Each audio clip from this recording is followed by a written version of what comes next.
শহীদ president Ziaur রহমানের দলকে একটি প্রাইভেট ক্লাবে পরিণত করা হয়েছে। আসিফ আকবর কুমিল্লার বর্ষিয়ান বিএনপি নেতা, জাসাসের নেতা, আমাদের সকলের প্রিয় পছন্দের শিল্পী, তিনি বলেছেন এই কথাটি।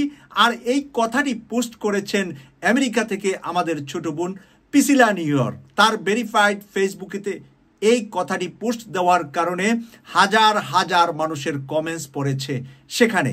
সেই হাজার হাজার মানুষের কমেন্টসগুলো নিয়ে আমি আপনাদের সামনে কিছু কথা বলবো। আমি একটু কমেন্টসগুলো আপনাদের সামনে তুলে ধরার চেষ্টা করছি মাত্র।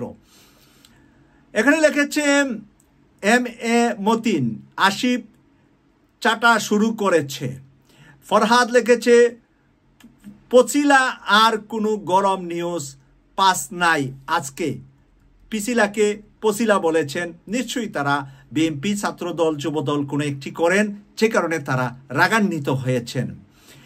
শাহাদাত লিখেছে রাইট। শফিক হুসাইন লিখেছে দুঃখের বিষয় হলো স্বৈরাচার আমলে যারা ন্যায়ের কথা বলেছে, চাঁদাবাজির বিরুদ্ধে কথা বলেছিল, বাক স্বাধীনতার কথা বলেছিল, এখন আর তারা বলে না সে কথা। আরেকজনের নাম আরবিতে, সে লিখেছে নির্বাচন আর 1 বছর পরে হলে বিএনপিকে আর খুঁজে পাওয়া যাবে না, এরা নিজেরাই নিজেদেরকে শেষ করে দিবে। আর ফয়সুল লিখেছে নতুন কলিজার ভাই বোনদেরকে শুভেচ্ছা রহিল। জাকির হুসাইন লিখেছে সত্য কথা বলেছেন।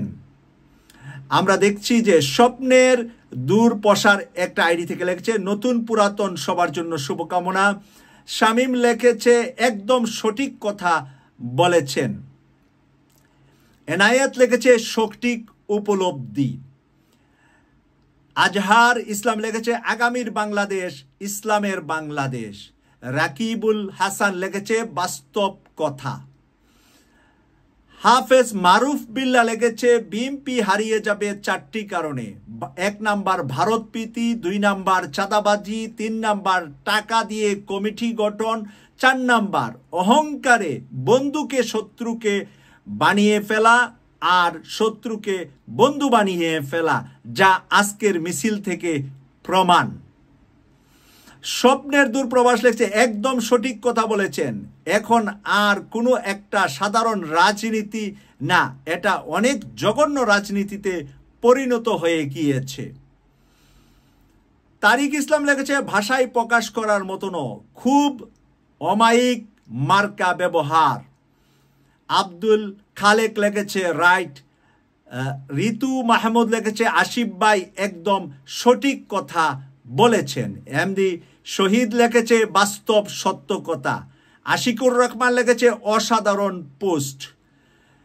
রিহান উদ্দিন লিখেছে সত্যি কথা বলেছেন। সৈয়দ আরিফ ইসলাম লিখেছে ভালো কথা বলেছেন। শাহেদ লিখেছে প্রকৃতপক্ষে এটাই বাস্তব। আনোয়ার হুসাইন লিখেছে সহমত পোষণ করছি।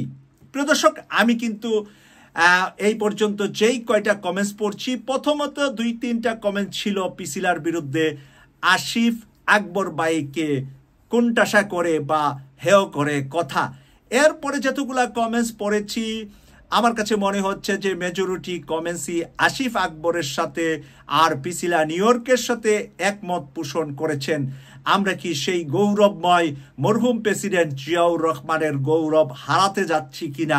মরহুম প্রেসিডেন্ট জিয়াউর রহমান যেই গৌরবের মুকুট পরেছিলেন বাংলাদেশের ডানপন্থী রাজনীতিবিদ হিসাবে, যিনি শেখ মুজিবের মারা যাওয়ার পরে বাংলাদেশের মানুষের নিঃশ্বাস নেওয়ার জন্য একটি জায়গা, একটা স্তম্ভ তৈরি করেছিলেন। বাংলাদেশের ইসলাম প্রিয় মানুষ, যেখানে মেজরিটি মানুষ মুসলিম এবং ইসলাম ধর্ম পালন করেন, তারা সত্যিকার অর্থে একটি ইসলাম প্রিয় রাষ্ট্রপতি পেয়েছিলেন শহীদ প্রেসিডেন্ট জিয়াউর রহমানকে। আমি বলে রাখছি আপনাদেরকে এই সত্য কথাটি, যেটা আমি একেবারে শিশু ছিলাম, স্কুলে মাত্র তখন যাওয়া শুরু করেছি। মরহুম প্রেসিডেন্ট জিয়াউর রহমান আমার ব্রাহ্মণবাড়িয়া কসবাই চাপিয়া স্কুল মাঠে জনসভা করতে গিয়েছিলেন।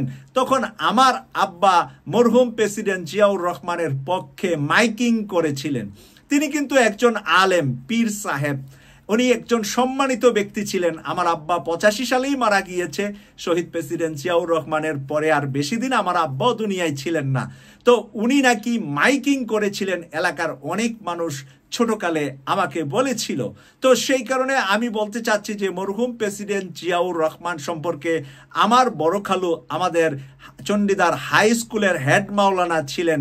তো উনার কাছে আমরা মক্তবে কোরআন পড়তাম।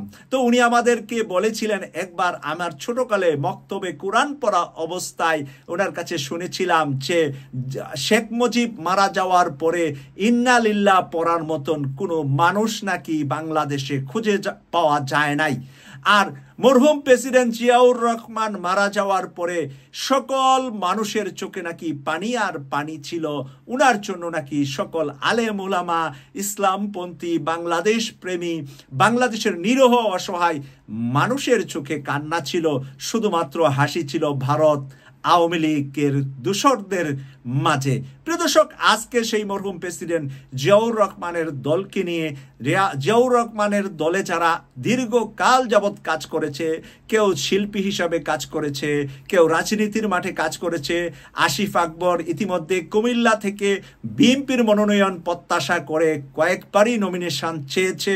আমরা জানি না ভবিষ্যতে কুমিল্লা সদর থেকে কাকে বিএনপি হয়তো প্রার্থী দিবে, কিন্তু আসিফ আকবরও একজন প্রার্থী বলে আমরা মনে করছি।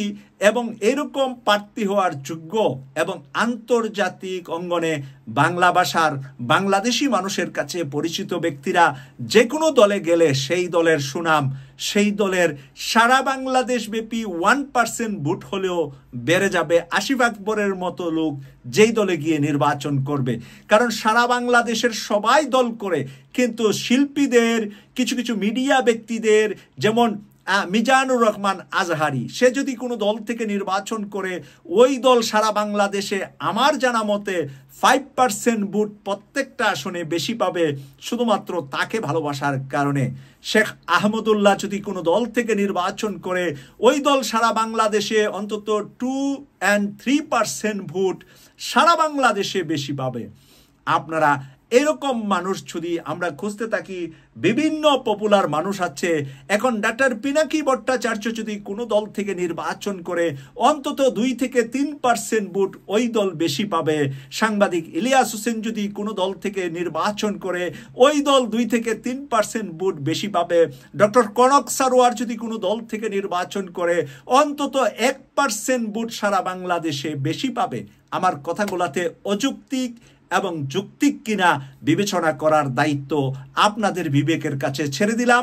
আপনাদের বিবেক দিয়ে কমেন্টস করে লিখবেন আমি কতটুকু আমার প্রেডিকশনটা সঠিক করেছি আর কতটুকু ভুল করেছি।